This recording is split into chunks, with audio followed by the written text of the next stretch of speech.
foggy. Maybe it won't be that way on your video. I want to get started here this morning. It's Wednesday, the 10th of March. I'm out to the barn. This is kind of a different view.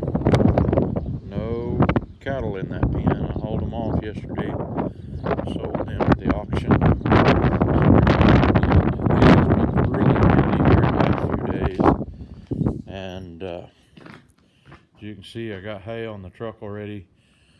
It's a really nice day, and I don't need to feed hay up north, so I'm gonna bucket their feed and take side by side and deliver them some mineral while I'm gone. I'm still trying to get my coffee in me. I haven't had a video in over a week. I know that's some kind of against the rules or something, but been pretty busy. I've been doing some tractor shopping. If I can get this thing to focus in here where it's dark. This is my old 1086. Let me see if I can't get this a little better. Wish you could get figured out where it would do right here. This is the 1086 I've got. I had two of them. I gave one of them to my oldest son, and I did that just in time for a year later for him to have motor troubles, and he's just been through the motor on it. It's right on this side. Yep, you can see it, 1086, and it is the double stripe, probably like a 81 maybe. I have never run the numbers on it, but it didn't have this side hood on it when I got it and had to go to salvage. I think you can see what that says, 14 on this side. So this tractor has gotten the name Identity Crisis. And it has the spare on it still from last fall when I was bush hogging. I had numerous flats on that tire. And it's the one I poked a deer antler in. You ought to go back in my videos and find that. It's kind of neat. You can see the deer antler sticking out of the tire. My wife's Facebook post. But I've been looking for a little bit smaller tractor. That 1086s are heavy. And I've got a really nice 1494. Nice to me. But the PTO clutch does not work on it. And it's going to be a break in the middle thing on it to replace the pressure plate, which costs like $700 or something like that to fix that. And so I bought this here a while back. Can't see it real good because it's dark in here. This tractor come from down by Veneta. It's a 7710 Ford. It's got one different hood piece on it. It's a 80 model, air conditioner and everything. I thought it'd be something I'd really want to use, and then I figured out that it does not have, it has a hydraulic issue. I have a real good friend that's really keen on them Fords and is trying to buy it from me, so I've been tractor shopping. I'd like to have a little bit smaller horsepower cab tractor to pull my square baler with, keep me out of the dust. And I would use it for a few other things, but anyway, that's how my day's starting. I got lumber to deliver, cattle to feed. I get some more pictures of my calves. Anybody's interested in the twins, they are doing really good. Haven't had too much issues at all with them. And matter of fact, haven't touched them. They have been doing really good on their own. Mama's taking good care of them. That's my very dusty 1494. Now I want to say something about this tractor. It cosmetically is rough, and it's probably been abused before I got it. Used for things it wasn't meant to be used for, and treated badly and left alone. But this thing just runs like a top. So I actually bought it as a salvage tractor. Me nor the guy that had it could get the motor to turn on it. And it turns out the starter was locked up. Put a new starter on it and it started up and running. So I'll bring you back out here after a while. I'm not sure I'll get any of my cattle feeding, but we'll look at the lumber I got to deliver here in just a little bit. So it's a little after 8. Scott's not here yet at the mill. He's got quite a bunch of the first bundle of the next order made sitting there.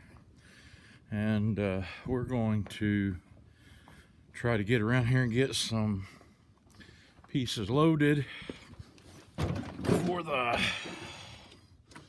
order I got to deliver.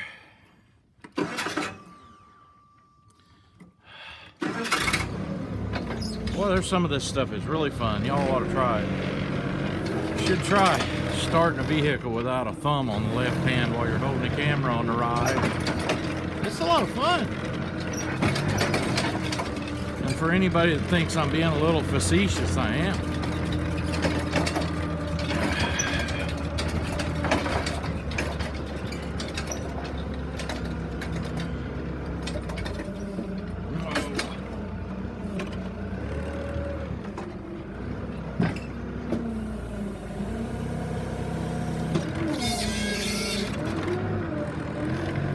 I want to show you how to cut these off. I don't think I've ever showed this.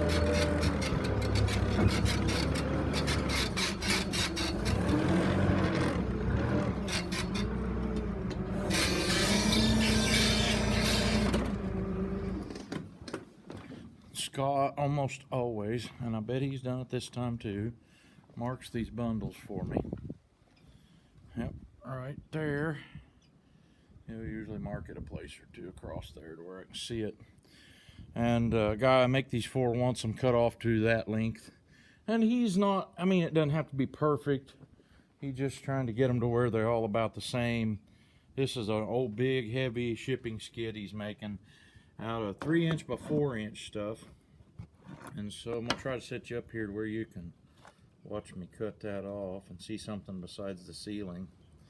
I got a G660. It's a clone saw of a steel 660 Magnum. It's a Holtz Forma brand blue chainsaw with a 3-foot bar on it, and the bundle has 90 pieces of 3" by 4" in it. We're gonna see if we can't cut the end off.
Chainsaw is almost new, but I've cut off a few bundles with that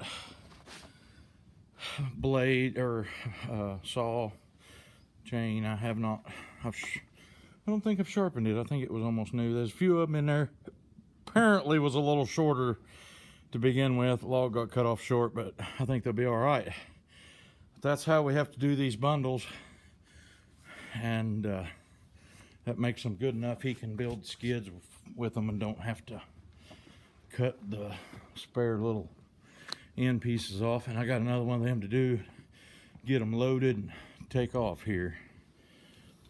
It takes Scott a little bit of time to make a bundle of them, but and we only work about 6 hours in a day here at the sawmill, but in about 9 hours, and it really doesn't matter what size of log he's cutting on, he can make them. And yeah, they are can't get any perspective there, they're a true 3" by 4". And the great thing about these is any species will work for us to make these out of. So I can buy some of that stuff that people normally wouldn't cut down for saw logs. This here is hackberry. One below it's elm. This over here is post oak. There's some red oak in there. These here are red oak. And this one over here, the ones that are a different color there on the bottom, which is about 2/3 of that whole bundle, maybe more, is sycamore. So, and he really, the guy I sell them to, really likes sycamore, so it works good. So I'll bring you back in a little bit. I made it to Fred's. He's up picking them off from there. A whole load of them's 180, weighs about 5.5, 6 tons, something like that. So, and it's 9:45. 10:45. I've gotten back and got my trailer all readied up to go get some logs. I got the skid steer loaded just 4 miles down dirt road here. Skies are looking cloudy. They say we might get some rain later. So, but we're gonna quit here at 11, go eat a little bite of dinner, and when I get back to it, maybe I'll show you what we wind up with.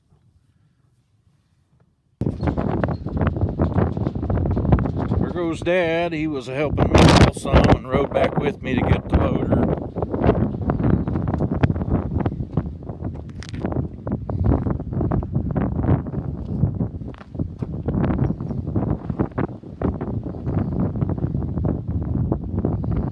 Not very good, but they'll do for what we need.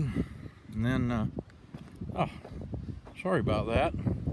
Those logs over there are not very good, but they'll do for what we need. And we had a few more, a couple like this, pretty decent. And Scott's just been a sawing and a sawing and a sawing. He had that one done this morning and part of another one. He's had to set out another bundle of slabs. Let's go down here and see how he got along.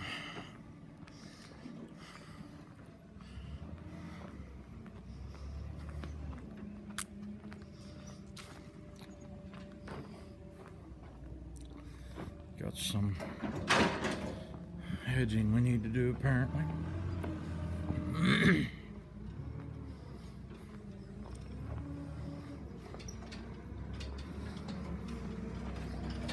And he got another bundle of stringers. Whoa, whoa.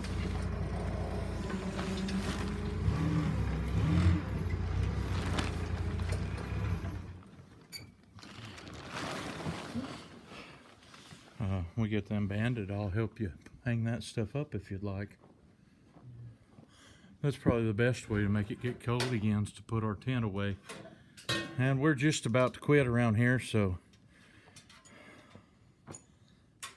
we're gonna stack those back up and have that done for tomorrow. 2 more of them will have load. Thanks for watching.